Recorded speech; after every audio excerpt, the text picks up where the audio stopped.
हरि बोल, दंडवत प्रणाम। मैं शिला भक्तिनाथ ठाकुर के शरणागति पे कथा कर रहा था, उसी को आगे बढ़ाऊंगा। तो शरणागति के 6 अंग: दैन्यता, आत्मनिवेदन यानी मैं और मेरापन छोड़ के भगवान का ही सब कुछ है वो स्वीकार करना, गोप्तृत्व वर्णना यानी भगवान ही इस जगत का पालन कर रहे हैं उस बात को स्वीकार करके जीवन जीना, एक दिन के लिए नहीं, सदैव के लिए।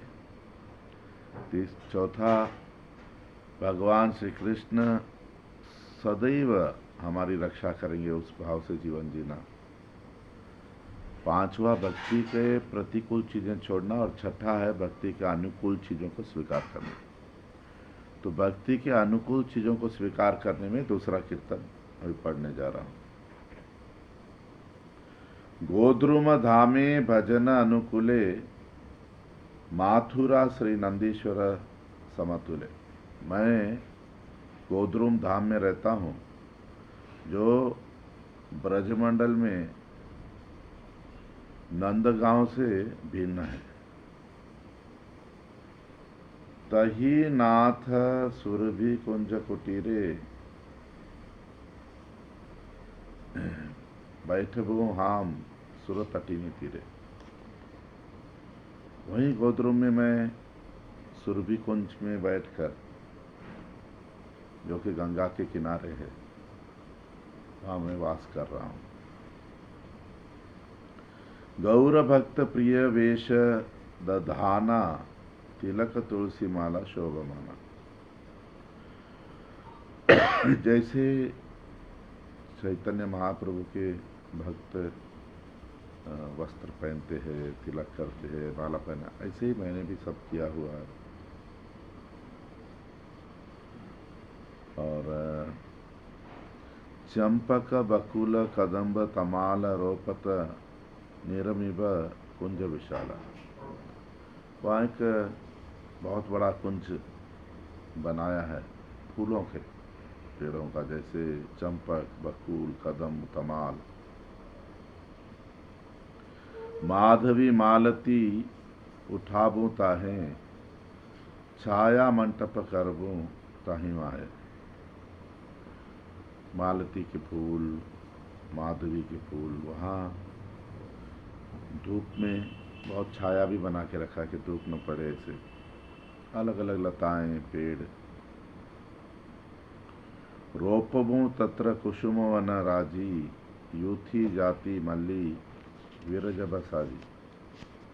वहाँ बहुत तरह के फूल, लताएं, जैसे यूथी के फूल, जाति, मल्ली, ऐसे भी सब उगाए हैं। मंचे बसाओ वो तुलसी महारानी, कीर्तन सज्जतही राखबानी। वहाँ एक मंच जैसा बनाकर उस पर तुलसी महारानी को रखा है और कीर्तन के लिए सारी व्यवस्था की है। वैष्णव जन सह गाओबो नाम, जय गोद्रुम जय गौर की धाम।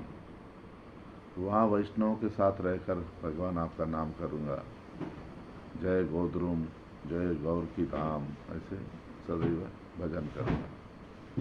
भक्ति विनोद भक्ति अनुकूल, जय कुंज मुंज सुर नदी कुल। तो उस भक्ति के अनुकूल जो भक्तिनाथ ठाकुर ने कुंज बनाया, उसकी जय हो।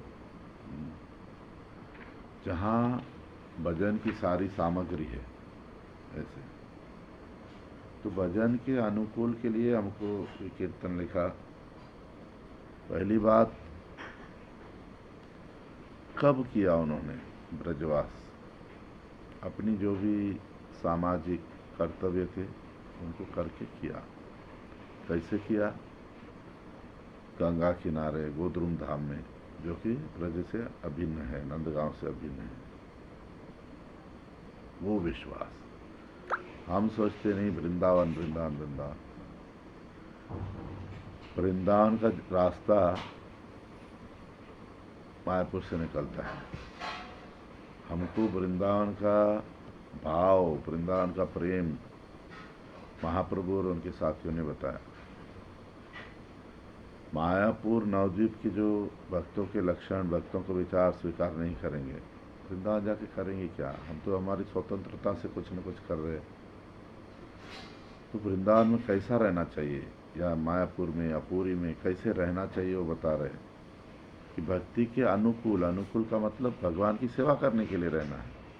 तो यहाँ एक विचार देखा है, जैसे हम फूलों से भगवान की सेवा करते हैं, तो फूल हम खुद उगाएंगे, हम भगवान को भोग खुद लगाएंगे, खुद रसोई बनाएंगे। रेस्टोरेंट से मंगा के हम भोग लगा रहे हैं और बोल रहे कि हम सेवा कर रहे हैं, ऐसा नहीं। भगवान के जो प्रिय फूल, सुगंधित फूल, वो आके क्या करेंगे? फिर उसकी मालाएं बनाएंगे राधा कृष्ण को। यहीं से सेवा का अभ्यास करना, कहने का मतलब भक्ति के अनुकूल। यानी तो कीर्तन की सामग्री, तुलसी देवी, भक्तों को बुलाना, कीर्तन करना।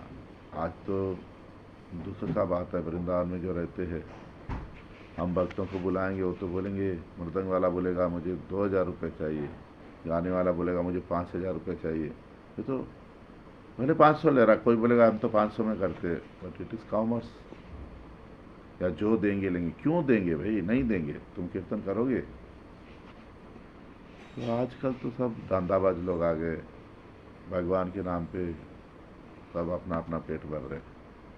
वैसा वाला नहीं, धाम बस ऐसा नहीं। कोई धाम में जाके और दो भक्तों के साथ मिलके दुकान शुरू कर दिया, बिजनेस शुरू कर दिया, ऐसा नहीं। बिजनेस करने के लिए, व्यापार करने के लिए नहीं धाम। धाम है भजन करने के लिए, और कोई ये नहीं होना चाहिए। ना हमारा संसार ले जाना चाहिए वहाँ, संसार की बातें, संसार का आना जाना, तो धाम में मत जाओ। और ना वहाँ कोई कॉमर्शियल एक्टिविटीज़ करना, कोई भी पैसे का लेन देन, ये सब चीज़ें वहाँ करने के लिए क्यों जाना? तो जहाँ है वहाँ करो। धाम में सिर्फ और सिर्फ भगवान की भक्ति, भगवान की सेवा, और कुछ नहीं, तीसरी बात ही नहीं। बहुत दुख का बात है कि आजकल वैसी परिस्थिति नहीं रही। हम भी, जैसे अभी भक्तिनाथ ठाकुर तो अपने कर्तव्य किए, हमारे कर्तव्य होते होते तो हमारा शरीर पक जाता है। 150 साल 100 साल पहले का शरीर और आज का शरीर ऐसा रहा नहीं। तो अगर नहीं होता है साक्षात वहाँ रहना, अपने मन में रागानुग भक्ति, भगवान से संबंध बनाइए, और धाम अपराध छोड़कर जहाँ है वहाँ धाम को अपने मन में, अपने चित्त में लाकर भगवान का भजन आगे बढ़ाइए। हरि बोल। धन्यवाद।